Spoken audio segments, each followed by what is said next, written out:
इसी तरह से लिखते हैं। और समझने का विषय ये है कि जहां जिस तरह से जिसे समझना चाहिए वो उसी तरह से समझ लेते हैं। हो सकता है कि भूल हुई हो हमसे और हुई है मानते हैं, और ये इच्छा भी रखते हैं कि अपने घर में कथा कर रहे हैं, हो सकता है कि भूल हो गई है तो उसके लिए क्षमा चाहेंगे।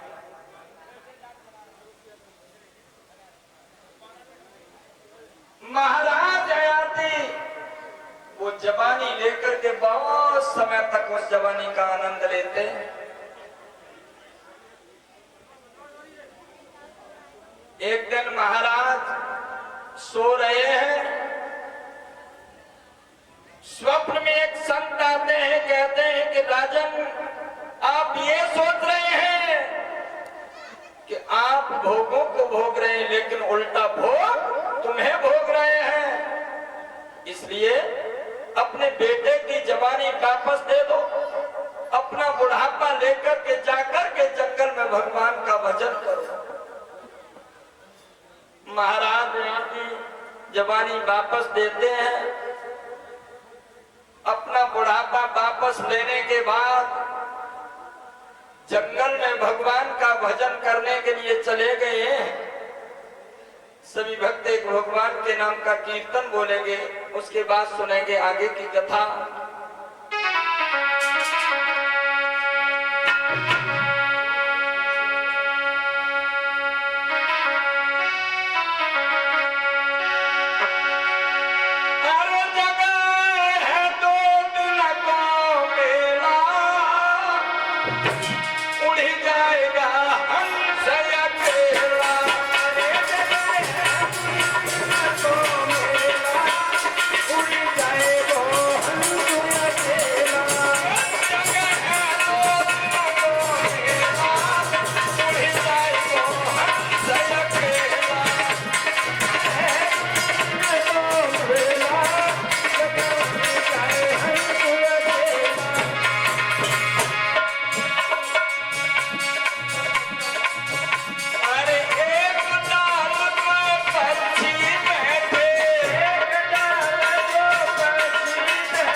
सावधान कराते हैं राजन परीक्षित को कि राजन,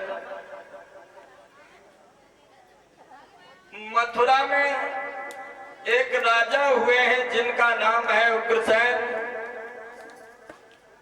एक पत्नी है जिसका नाम है पवन रेखा। बहुत अच्छे विचार वाले राजा हैं।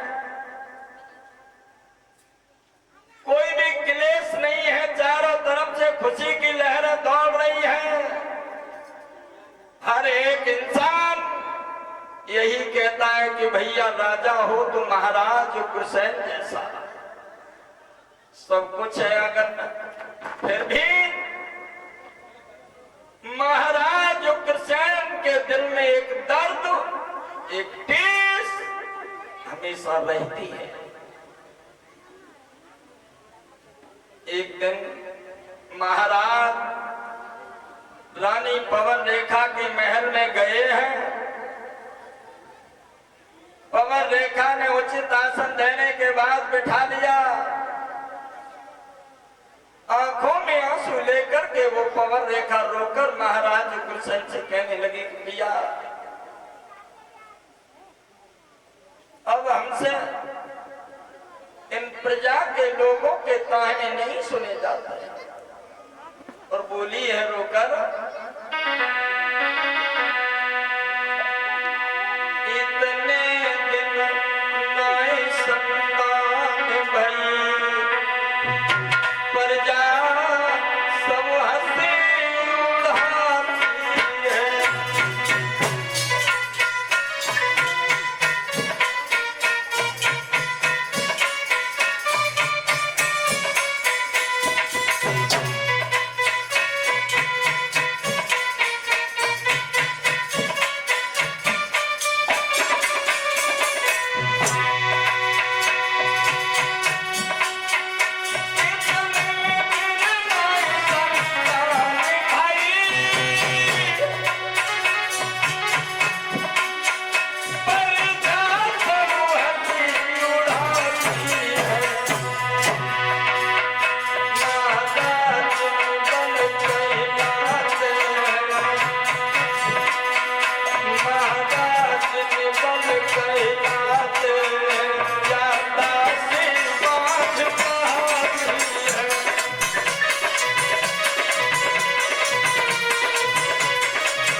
महाराज अब तो प्रजा के लोग तरह तरह की बातें करते हैं और ये 101 रुपए हमारे पास आशीर्वाद के रूप में आए हैं। स्वामी छबराम दास जी महाराज जो पलिया वाले हैं, जिनका रोड पर आश्रम है, अभी 8-10 दिन पहले महाराज जी के यहाँ हमने कथा कही थी। इन महाराज जी की तरफ से ये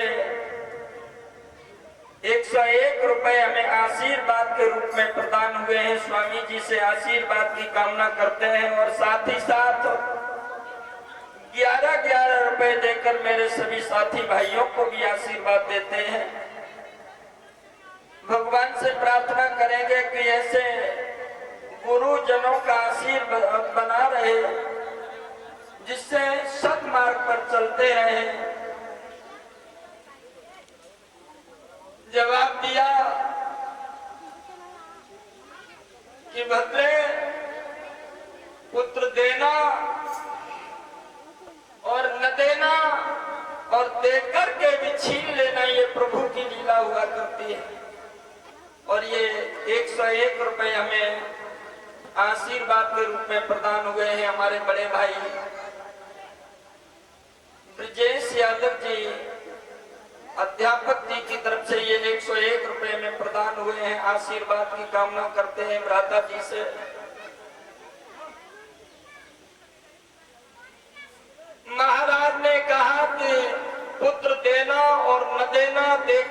छीन लेना ये प्रभु की लीला हुआ करती है।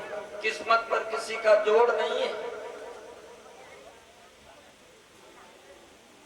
और बताया है किसी विद्वान ने,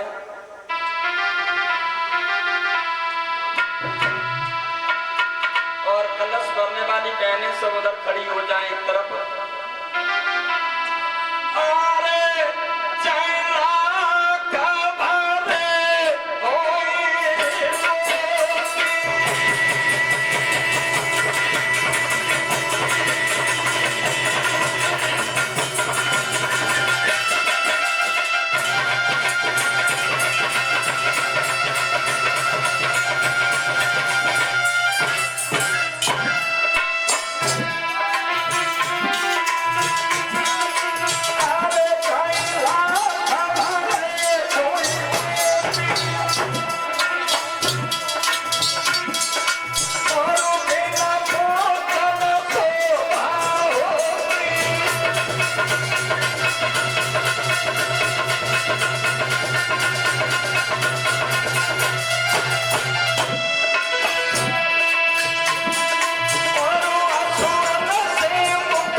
रेखा आंगन में रो रही हैं कि प्रभु तुमने हमें सब कुछ दिया है,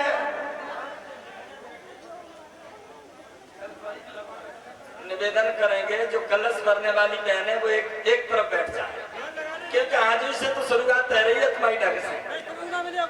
जो मान लो बजी 5 से मिलो शुरू, इन जो कलश नहीं भरे इन्हें थोड़ा पीछे कर दो, अपनी जगह पर बिठा दो।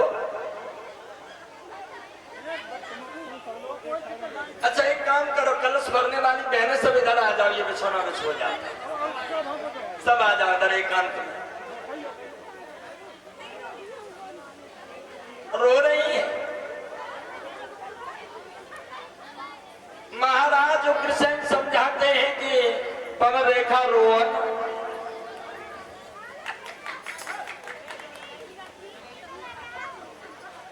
और ये 101 रुपए आशीर्वाद के रूप में हमें प्रदान हुए हैं। हमारे ताऊ जी श्री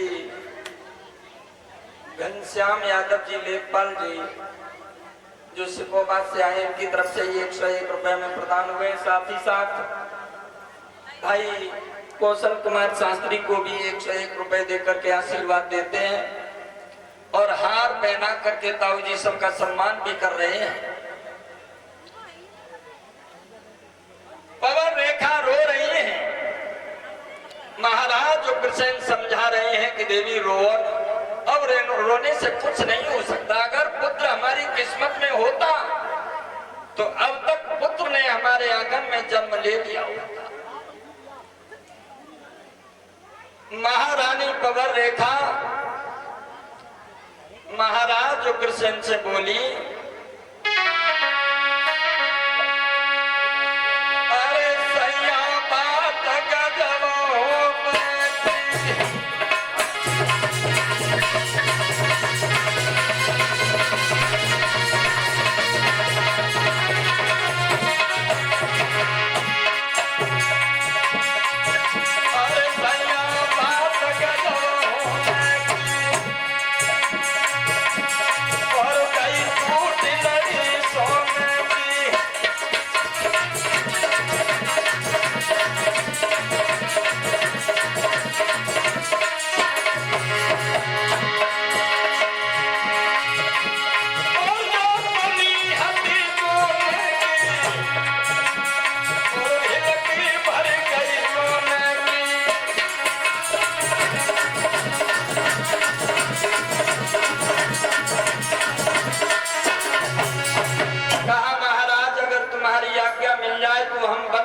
करने के लिए जाए।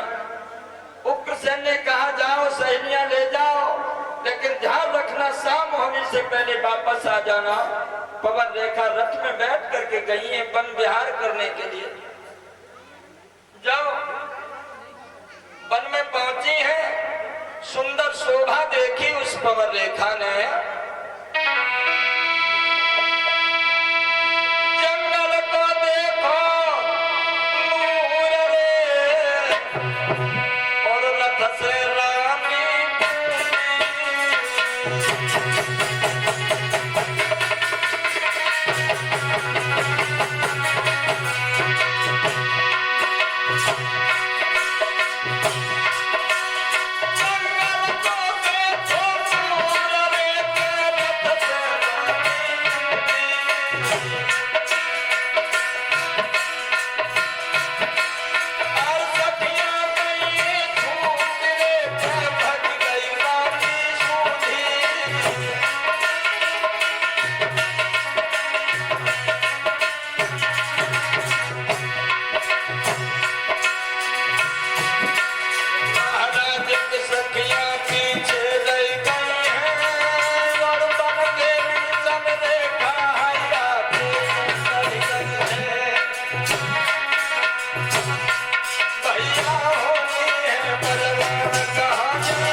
शोभा देखी, सैनिया दिखाई नहीं दी कहीं, अब घबराने लगी, रोने लगी।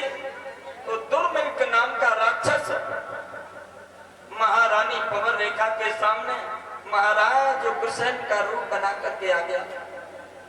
कहने लगा, पवन रेखा तुम रो रही हो तो रो न, हम तुम्हारी सेवा में सदैव तत्पर हैं, क्यों रो रही हो?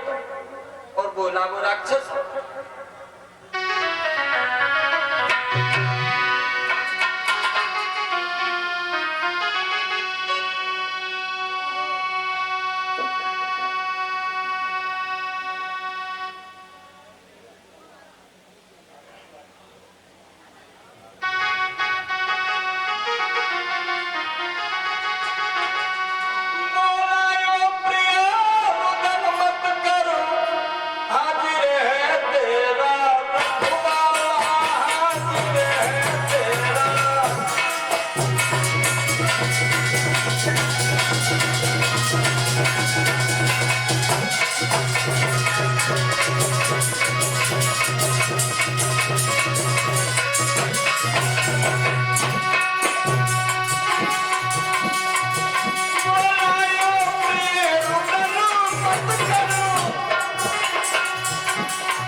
तुम्हारी रक्षा में तैयार खड़े हैं।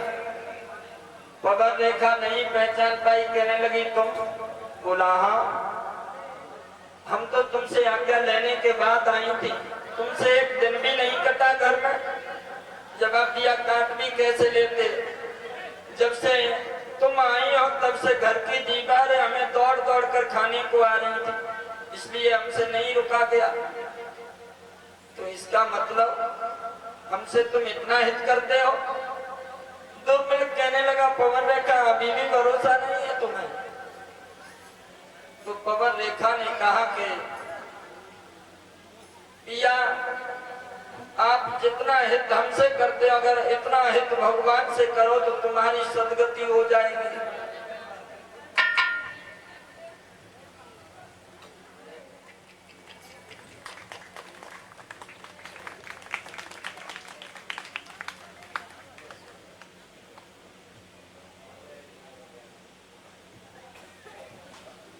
और ये हार पहना करके हमें सम्मानित कर रहे हैं। हार और हार के साथ में पगड़ी भी पहनाई है। श्रीमान रामोतार यादव जी जो हमारी रेशमा बुआ जी के सुपुत्र हैं, और हमारे फूफा जी जो भी परीक्षित बने हुए इनके सुपुत्र रामोतार यादव जी की तरफ से, जिनकी तरफ से ये सांड की सेवा भी मिल रही है, इनकी तरफ से हमें और भाई कौशल शास्त्री और बीटू शास्त्री इन सबको हार पहना करके सम्मानित कर रहे हैं। और यज्ञपति महाराज परीक्षित महाराज और उनकी धर्मपत्नी इन्हें भी हार पहना करके सम्मानित कर रहे हैं। साथ ही साथ कलश भरने वाली बहनों को 11-11 रुपए देकर के सम्मानित कर रहे हैं, और 11-11 रुपए देकर मेरे सभी साथी भाइयों को सम्मानित कर रहे हैं। साथ ही साथ संत भगवानों को भी सम्मानित कर रहे हैं। बहुत अच्छा भाव है रामोतार यादव जी का। बिक्की डीजे साउंड मुस्तफाबाद, इनकी तरफ से ये सबको सम्मान मिल रहा है। भगवान से प्रार्थना है कि प्रभु सदैव धन धान्य से भरपूर बनाए रखें, ताकि ये धार्मिक कार्यों में अपने हाथों से दान कर सकें। पवन रेखा ने कहा कि महाराज, जितना हित आप हमसे करते हो, उतना हित अगर भगवान से करो तो तुम्हारा उद्धार हो जाएगा। वो राक्षस कहने लगा कि पवन रेखा, तुम्हारी भी गोद खाली है, समय भी बहुत सुंदर है, और हमसे ये तुम्हारी खाली गोद देखी नहीं जा रही है। पवन रेखा नहीं पहचान पाई थी, तो उस राक्षस ने क्या किया उस देवी के साथ, तो कैसे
के सतीत्व को नष्ट कर दिया है। उसके तुरंत बाद अपने असली वेश में आ गया। पवन रेखा कहने लगी, क्यों, ये तुमने क्या कर दिया? अगर मैं तुम्हें पहले पहचान लेती तो श्राप दे करके तुम्हें राख बना देती। दुर्मिल कहने लगा, पवन रेखा चिल्लाओ, चिल्लाने से कुछ नहीं हो सकता। जो यहाँ बाग में हुआ है वो घर में किसी से जाकर के कहोगी नहीं। जानती हो, तुम्हारे गर्भ से पुत्र वो पैदा होगा, कंवर रेखा ने कहा, जानती हूं तेरे जैसा कमीन पुत्र पैदा होगा। द्रुपद ने कहा कि वो सही है, लेकिन एक बात हम तुम्हें बताएं, मेरे समान योद्धा होगा कोई जीत न पाएगा।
मनुष्य की कौन कहे, एक बार के लिए इंद्र भी उनसे हार जाएंगे। उसे मारने के लिए भगवान को स्वयं अवतार धारण करना पड़ेगा।